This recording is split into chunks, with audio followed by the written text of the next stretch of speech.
is a key NATO nation struggling to fill a frontline unit tasked with strengthening defenses near Russia's border? Germany's ambitious military expansion is facing challenges, with a key 4,800 troop target still proving difficult to meet. A shortage of personnel is now casting doubt over Germany's flagship brigade deployment in Lithuania. As volunteer recruitment falls short, Germany is increasingly debating whether some form of military conscription may be needed. With tensions involving Russia still high, Berlin says building a war-ready military remains a top priority. With the Ukraine war showing no signs of ending, one NATO nation is facing growing difficulties in filling the ranks of a key military formation. The challenge has raised concerns about long-term force readiness. Germany is struggling to attract enough volunteers for deployment near Russia's borders. Officials say recruitment targets remain difficult to achieve. The brigade forms part of Germany's broader military expansion plan in Eastern Europe. The initiative is intended to strengthen NATO's eastern flank. The unit is expected to reach full operational readiness by the end of 2027 with nearly 4,800 soldiers. Current plans call for a substantial increase in personnel over the coming years. Officials say around 1,800 personnel are currently stationed with the brigade. Thousands of positions are still vacant and awaiting recruitment. Personnel shortages are most severe in specialist roles, including IT, reconnaissance, and engineering units. These positions are considered critical to the brigade's effectiveness. German Defense Minister Boris Pistorius said operational readiness will take priority over voluntary service if necessary. He emphasized the importance of meeting military requirements. Germany's military leadership has warned that compulsory measures could be considered if volunteer numbers remain insufficient. The comments have intensified debate over future recruitment policies. A major recruitment campaign included barracks tours and organized trips for soldiers and their families. The effort was designed to encourage more personnel to join the deployment. Reports indicate that the campaign has failed to fully close the brigade's personnel gaps. Recruitment challenges continue despite the outreach efforts. Berlin is building up the 45th Armored Brigade as a flagship military unit based in Lithuania. The formation is expected to play a central role in regional defense planning. The unit, activated in 2025, represents Germany's first permanent foreign deployment since World War II. Its establishment marks a significant shift in German military policy. The brigade is stationed near the Belarus border and close to Russia's Kaliningrad region. The location is considered strategically important by NATO planners. German officials say the country must be prepared for the possibility of a conflict with Russia by 2029. They argue that readiness efforts cannot be delayed. Moscow has criticized NATO's expansion and accused Berlin of pursuing what it describes as revanchist militarization. Russian officials have repeatedly voiced opposition to the deployment. Russia says it has no intention of attacking NATO countries, but continues to warn against what it views as Western escalation. The Kremlin argues that further military buildup increases regional tensions.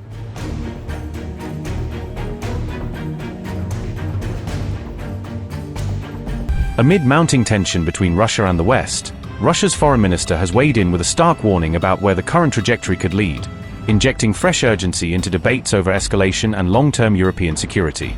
Sergei Lavrov wrote that any direct confrontation between Russia and NATO could spiral into nuclear strikes, arguing that miscalculation or uncontrolled escalation in Europe might cross thresholds that both sides have long sought to avoid.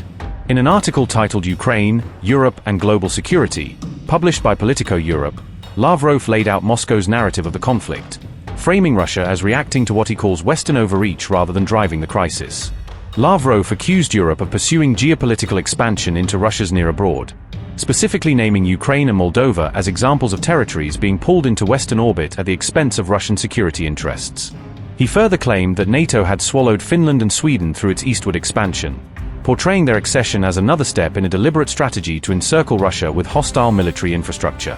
Lavrov warned that Europe was rapidly preparing militarily with the explicit aim of achieving defense readiness by 2030, suggesting that EU and NATO capability roadmaps amount to long-term planning for confrontation with Moscow. According to Russia's narrative, Europe is turning Ukraine into a striking fist for a future force, using massive arms deliveries and training to build a forward-deployed proxy capable of threatening Russian territory. Lavrov argued that European elites have invested enormous political capital in confrontation with Russia, making it harder for them to reverse course or embrace compromise without appearing to back down domestically. He said that billions of euros have been spent both on propping up Kiev and on expanding EU and NATO military budgets, portraying this dual track as evidence that the West is betting on sustained militarized pressure rather than serious de-escalation. Russia's foreign minister called for addressing what Moscow sees as the root causes of the conflict, including NATO enlargement and unresolved disputes over the rights and status of Russian-speaking populations in neighboring states. Lavrov maintained that any lasting peace would require binding security guarantees for all sides and political solutions, rather than relying solely on military balances or temporary ceasefires to stabilize the situation.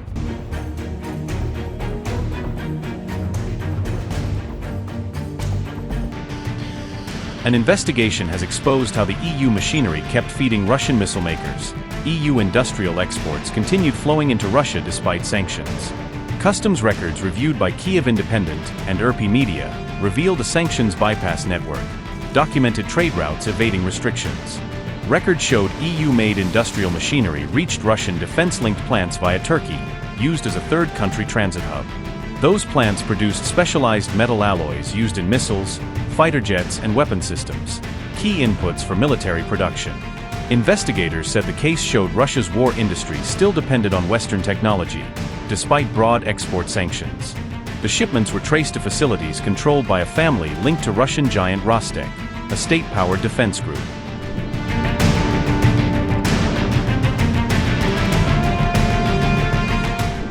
Recipient plants were controlled by Nikolai Timokhin, son-in-law of a top Rostec executive, connected to Russia's defense industry network.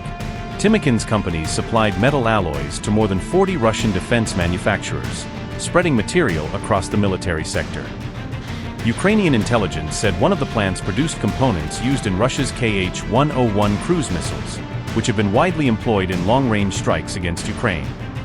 The same missiles have been used in repeated strikes on Ukrainian cities during the war, including long-range attack campaigns. The investigation found the plants also served firms building air defense missiles and jets, expanding military production uses. $5 million worth of EU-made industrial machinery shipped in 2023 to 2024, high-value exports identified in customs data.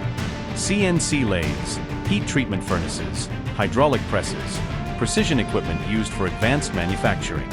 Machinery originated in Italy, Germany, Spain, and Czech Republic, sourced from multiple European industrial hubs. Shipments were delivered to AMR and SMK metallurgical plants, Russian industrial sites linked to defense output.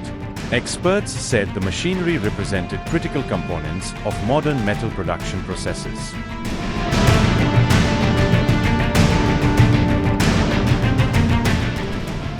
EU sanctions barred Russian companies from buying the restricted equipment directly, report, forcing indirect procurement routes. Investigators said the shipments were instead routed through Turkey-based Red Wing Metal, a middleman entity.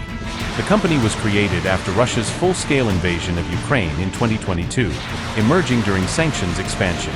Customs records showed Red Wing delivered the machinery to Russia during 2023 and 2024, completing final delivery chains. 40% owned by Dutch national Alexander Tattersall, minority stake held by a Dutch businessman linked to the network. 59.9% owned by Turkish lawyer Vasil Cengiz Söylemezoglu, majority control held through a Turkey-based legal entity structure.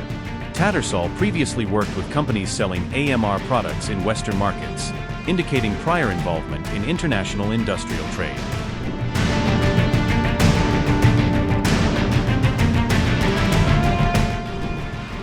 More than missile components, investigation extended beyond core weapons production systems.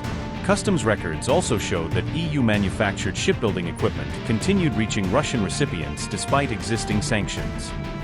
The equipment included anchors, winches, ventilation systems, and wastewater technology, naval support infrastructure. Records indicated the goods were installed on Russian Navy vessels under construction, military use confirmed in data. One of the ships identified in the data was the Mikhail Kalashnikov, a Russian naval vessel under construction. Shipbuilding equipment valued at approximately $1.3 million, estimated value of naval supply shipments.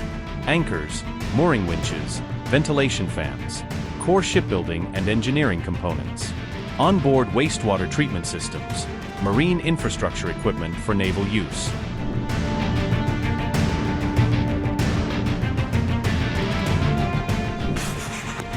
Sanctions experts said the shipments appeared to match goods banned under EU restrictions, potential violation of export controls.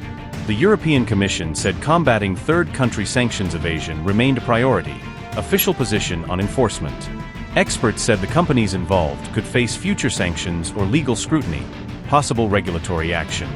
The case also raised questions about the role of EU nationals in the supply network, linking individuals to global trade channels.